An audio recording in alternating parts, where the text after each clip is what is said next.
In the year 1285, the King of England signed a law that was designed to do one specific thing: stop wealthy families from losing their land. That law is still, in a meaningful sense, alive today. Not in England, where it was eventually abolished, but in small, unglamorous state capitals across the United States, where lawyers and legislators have spent the last 40 years quietly building modern versions of exactly the same legal architecture, designed to do exactly the same thing: lock wealth in place across generations, beyond the reach of bad decisions, divorces, lawsuits, and even the government's own tax authority. This is the story of the family trust that refuses to die. Not metaphorically, legally. There are trusts being created right now in 2026 that are explicitly designed under specific state law to never terminate. Not in your lifetime. Not in your grandchildren's lifetime. Some, under current law, can run for 360 years. Others, in certain states, have no time limit attached to them at all. How is that legal? Why does it exist?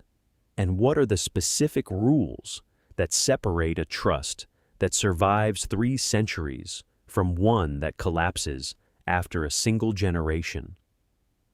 That's what we're covering today: the real legal mechanics, the real state statutes, and the 800-year history behind one of the most powerful and least understood tools in all of dynastic wealth preservation. If legal architecture like this fascinates you as much as it fascinates us, subscribe now. This channel breaks down the real mechanics behind generational wealth every single week, including the legal structures most people have never even heard the names of. The 800-year-old problem. This was built to solve why land kept slipping out of family hands. To understand why modern dynasty trusts work the way they do, you have to go back to the specific problem they were originally invented to solve. And that problem is almost 1,000 years old. In feudal England, land wasn't simply property. It was the entire foundation of political power, social status, and aristocratic identity.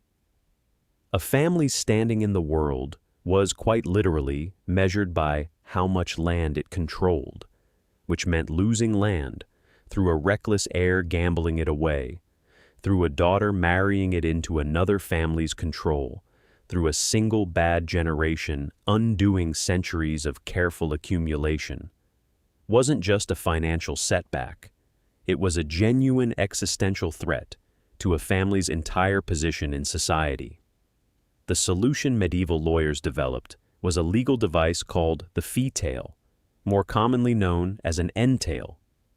Formalized by the Statute De Donis Conditionalibus in 1285, an entail allowed a landowner to give property to an heir with a specific binding restriction attached.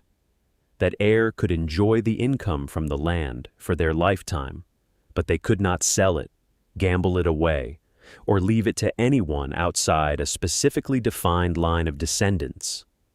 Upon their death, the land would pass automatically, by operation of law, to the next heir in that predetermined line, regardless of what the current holder might have wanted to do with it. This is worth sitting with for a moment, because it's the conceptual ancestor of everything we'll discuss in this video. The entail deliberately took control of an asset away from whoever currently held it, and handed that control instead to a plan laid down by someone who might already be dead. Legal scholars have a specific term for this: dead hand control. The ability of a person, through careful legal drafting, to keep directing how their property is used, long after they themselves are no longer alive, to enforce it. The Bennett sisters' problem: entail in practice. If this sounds abstract, you've almost certainly encountered its real-world consequences before, even if you didn't recognize the legal mechanism behind it. The entire plot tension in Jane Austen's Pride and Prejudice, the Bennet family's estate being legally destined to pass to a distant male cousin rather than to any of Mr. Bennet's 5 daughters, is a direct dramatization of an entail in action. The Bennet estate was entailed specifically to male heirs. With no son, the property was legally locked to pass outside the immediate family entirely upon Mr. Bennet's death, regardless of his own wishes, leaving his daughters with only whatever liquid savings existed outside the entailed property itself. This illustrates both the power and the rigidity of the entail. It succeeded completely at keeping land within a defined family line, but it could be strikingly indifferent to the actual people involved, sometimes producing outcomes like an entire household of daughters losing their home to a cousin they'd never met, that the system's own architects might not have intended in every individual case. From entail to strict settlement, the first real trust. Innovation. By the late 16th century, English landed families had developed a more flexible successor to the simple entail, the strict settlement.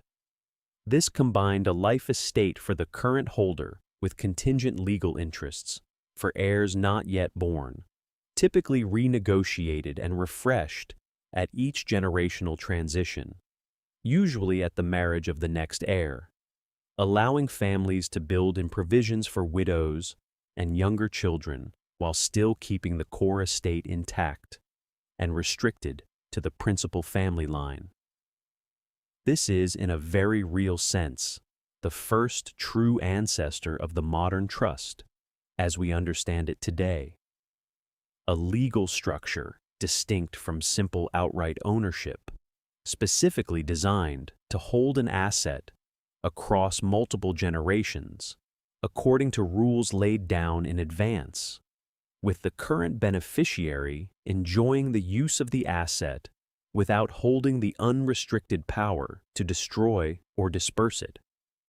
England eventually dismantled this entire system. The Fines and Recoveries Act of 1833 made it possible to convert entailed land into ordinary, freely transferable property, and a series of further reforms throughout the 19th and 20th centuries, culminating in the Trusts of Land and Appointment of Trustees Act of 1996, finally ended the creation of any new entailed interests in England altogether. Scotland, which had its own parallel version called the tailsy, fully abolished the practice only in the year 2000, dismantling the last vestiges of this nearly 700-year-old legal tradition.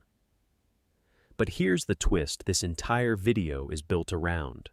While England was busy dismantling the entail, the United States was busy reinventing it. The rule that was supposed to stop all of this, the Rule Against Perpetuities, society's original countermove. American common law inherited a rule specifically designed to prevent exactly the kind of indefinite, multi-century dead-hand control the entail had made possible. The Rule Against Perpetuities. In its classic common law form, the Rule Against Perpetuities requires that any trust must fully and finally resolve, meaning all beneficiaries' shares must be determined with certainty, no later than 21 years after the death of the last beneficiary who was alive, at the moment the trust was originally created. In plain terms, if your great-grandfather created a trust during your father's lifetime, that trust legally has to terminate within 21 years of your father's death, regardless of what your great-grandfather might have wanted, and regardless of how the family might prefer the assets to continue being managed. The reasoning behind this rule reflects a genuine and long-standing tension in property law, between honoring what a property owner explicitly wanted and preventing any single person from controlling how an asset gets used for centuries after they're gone, long after they could possibly have anticipated the world those future generations would actually be living in. For most of American legal history, this rule was treated as close to inviolable, a foundational check on dead-hand control that almost no jurisdiction seriously questioned. That consensus began to break apart in the 1980s, and the place it broke apart first might surprise you, not a coastal financial center, but South Dakota. Before we get into exactly how South Dakota changed everything, drop a comment letting me know. Had you ever heard of the Rule Against Perpetuities before this video? I'm curious how widely known this actually is outside legal and wealth planning circles. How South Dakota rewrote 8 centuries of law. The 1983 statute that started the modern Dynasty trust era. In 1983, South Dakota's legislature passed a remarkably short, remarkably consequential piece of law. Codified as SDCL Section 43-5-8, the statute states in its entirety that the common law rule against perpetuities is not in force in that state. 4 words of substance, not in force, dismantled for South Dakota-situated trusts, a legal principle that had governed English and American property law for roughly 700 years. The consequence was immediate and specific. South Dakota became the first state in the country to allow a trust to be created that could legally last forever. What's now commonly called a dynasty trust, sometimes also referred to as a perpetuities trust or legacy trust. Other states soon followed, recognizing the obvious appeal this held for wealthy families and, just as importantly, for the trust companies, banks, and law firms that would be paid to administer all this newly perpetual capital. Today, a recognized first tier of dynasty trust jurisdictions has emerged, generally understood to include South Dakota, Nevada, Tennessee, Alaska, and Delaware, though crucially, these states differ significantly in exactly how far they've gone. Not all forever trusts are actually forever. Here's a detail that trips up even some financial commentators discussing this topic, and it's worth getting precise about, because it's central to this video's title. Not every state marketed as a top dynasty trust jurisdiction has actually abolished the rule against perpetuities outright. Many have simply extended it dramatically. Nevada, for example, allows trusts to last for up to 365 years, an enormous extension from the traditional rule, but still technically a finite limit rather than true perpetuity. Tennessee similarly caps its dynasty trusts at 360 years.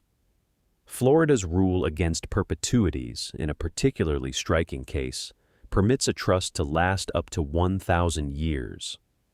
South Dakota stands apart specifically because it didn't extend the old rule. It eliminated it entirely, making it, along with a small number of other states including Alaska and Delaware, a jurisdiction offering genuinely unlimited trust duration with no expiration date written into the law at all. This is precisely where this video's title becomes literally accurate rather than merely evocative. A trust created today in a jurisdiction like Nevada or Tennessee really can last for somewhere in the range of 300 to 365 years under current law, placing 300 years not as poetic exaggeration, but as a genuinely real, statutorily grounded figure for how long a properly structured modern dynasty trust is actually permitted to run.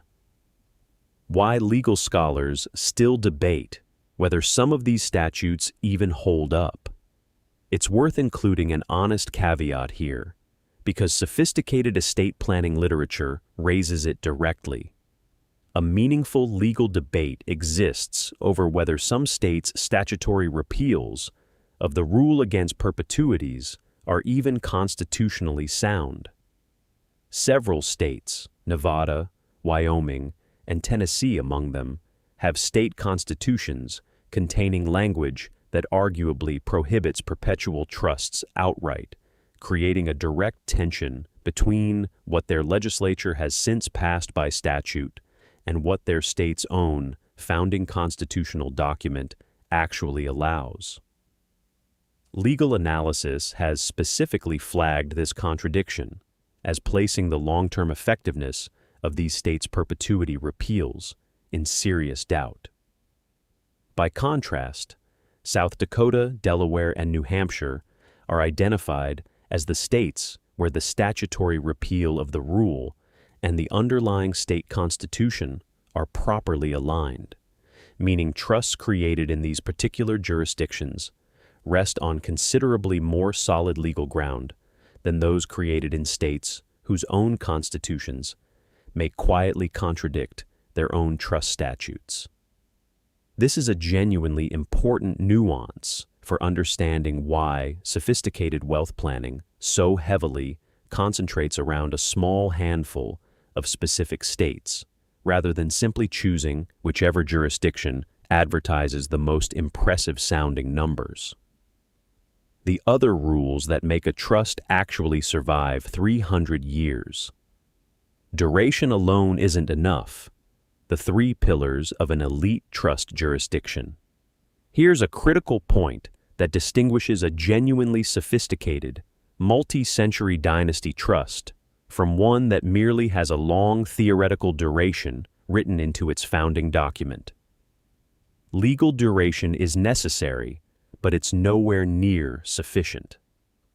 Current wealth planning analysis identifies 3 separate pillars that together determine whether a trust jurisdiction is genuinely capable of supporting multi-generational wealth: longevity, resilience, and flexibility, working in combination.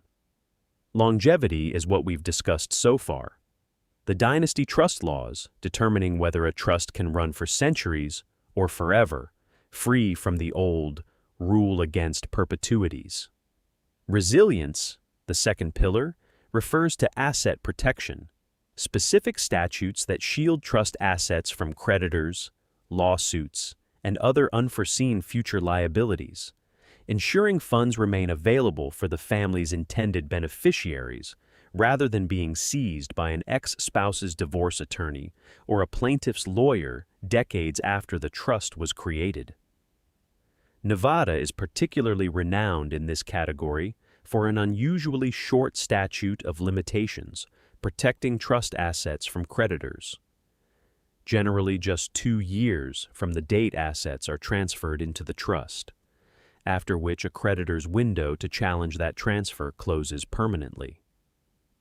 Flexibility and privacy, the third pillar, covers 2 related capabilities. The first is the quiet trust, a structure that allows the trust's existence, its terms, and sometimes even its value to remain confidential, kept private not just from the general public, but sometimes from young or specifically designated beneficiaries themselves for a period defined by the trust's own terms. The second is a powerful and relatively modern tool called decanting. Literally, the ability to pour assets from an older, outdated trust into a brand new trust with updated, modernized terms, without needing to unwind the original structure through a costly and disruptive court process. Decanting solves a real practical problem. A trust written in 1985 might contain provisions that make little sense by 2026, and decanting allows that trust's terms to be refreshed for a new era, without sacrificing the tax and asset protection advantages the original structure had already secured. South Dakota's privacy advantage, sealed by default, not by petition. One specific privacy feature deserves particular attention because it's genuinely unique among American states. South Dakota is currently the only state offering automatic state-mandated sealing of court records related to trusts. In most states, achieving privacy around a trust dispute or trust administration matter requires a judge to specifically grant a sealing order, a discretionary case-by-case decision. In South Dakota, by contrast, sealing isn't something a family has to request and hope to be granted. It's the automatic default legal standard built directly into how the state's trust law operates. It's worth being precise about what this privacy actually represents, because it's a distinction sophisticated legal commentary draws explicitly. There's a meaningful difference between privacy and secrecy. South Dakota's framework is not designed to help anyone conceal assets from legitimate legal process, tax authorities, or law enforcement, and it lacks the kind of absolute secrecy features sometimes associated with certain offshore jurisdictions.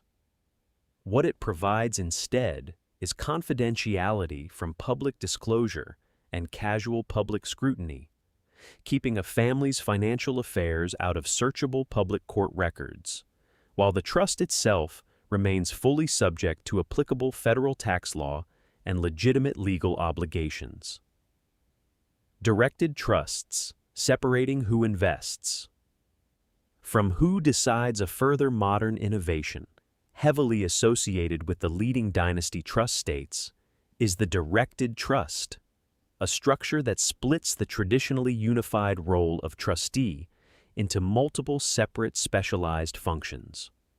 Rather than one trustee bearing total responsibility for everything, a directed trust typically separates an administrative trustee, who handles the formal legal and record-keeping functions required by the trust's chosen state, from an investment advisor or committee, who makes the actual decisions about how trust assets are invested, and sometimes from a distribution advisor, who makes decisions about when and how beneficiaries actually receive money.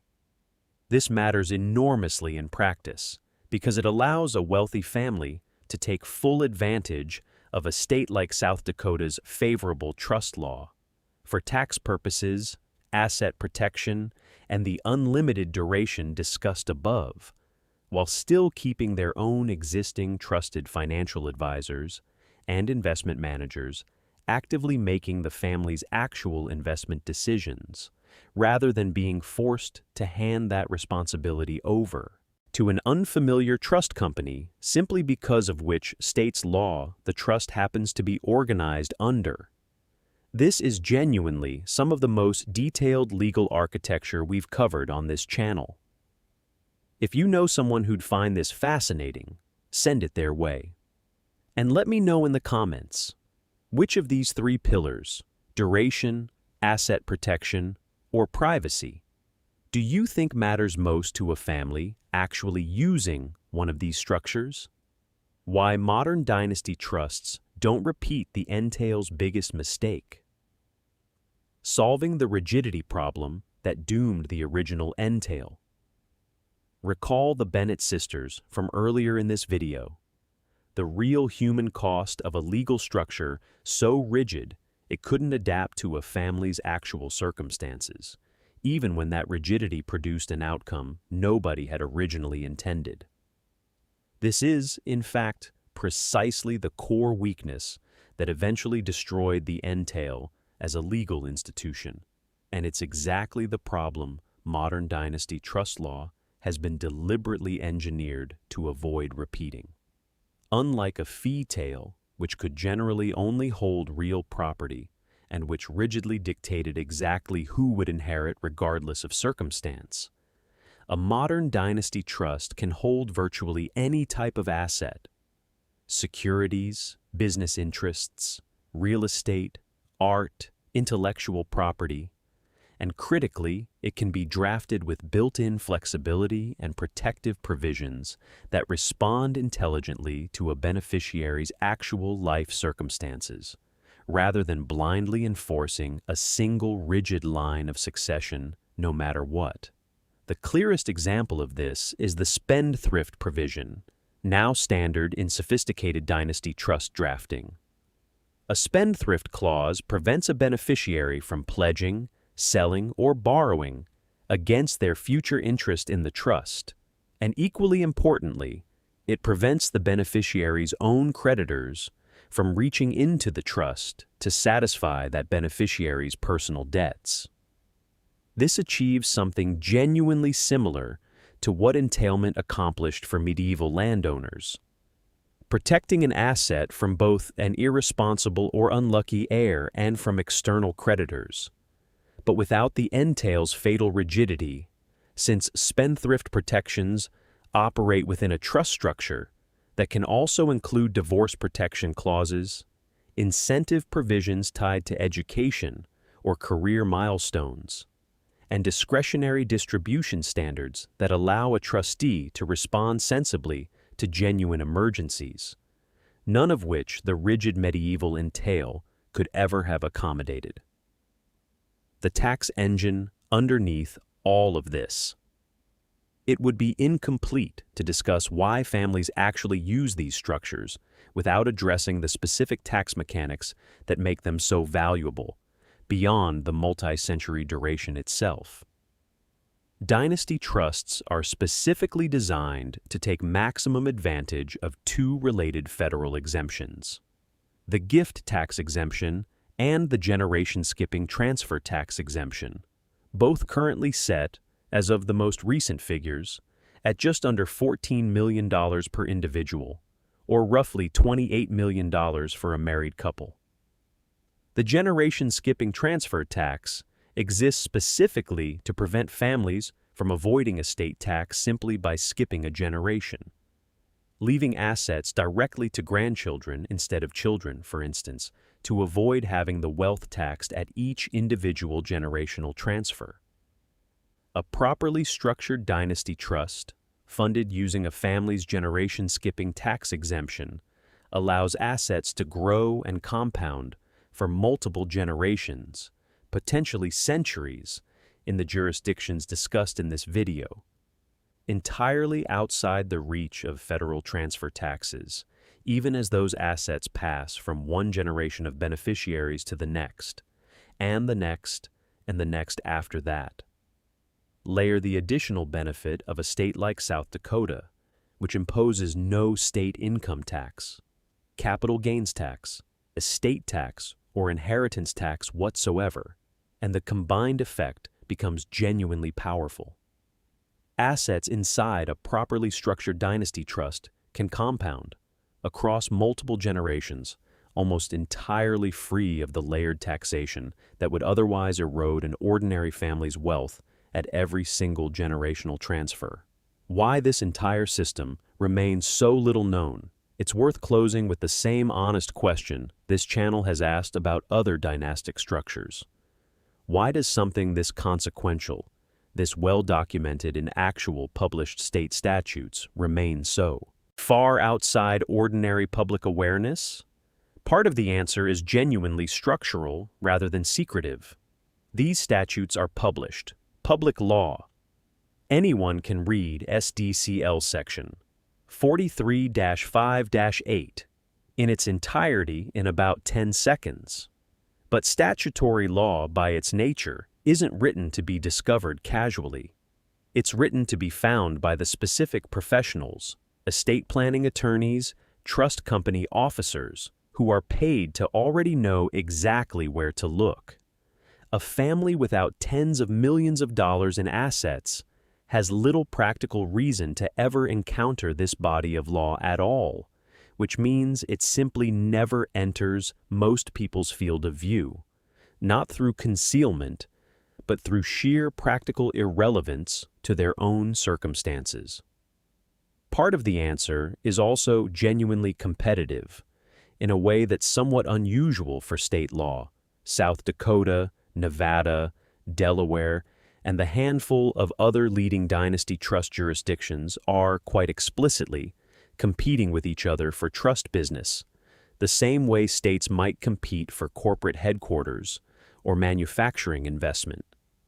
This creates a genuine financial incentive for these specific states to refine and improve their trust statutes continuously, while most other states have comparatively little reason to ever modernize laws that, for them, attract essentially no out-of-state business and therefore generate little political attention either way.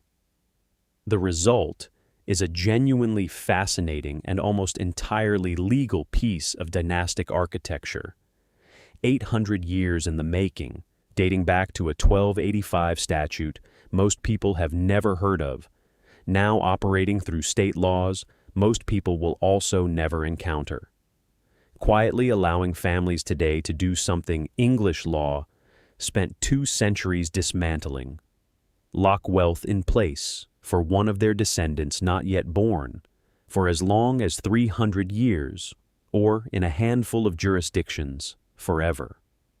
Let's bring this together. An 800-year-old legal problem. How to stop wealth from slipping out of a family's hands across generations. First solved through the rigid, often unfair, medieval entail.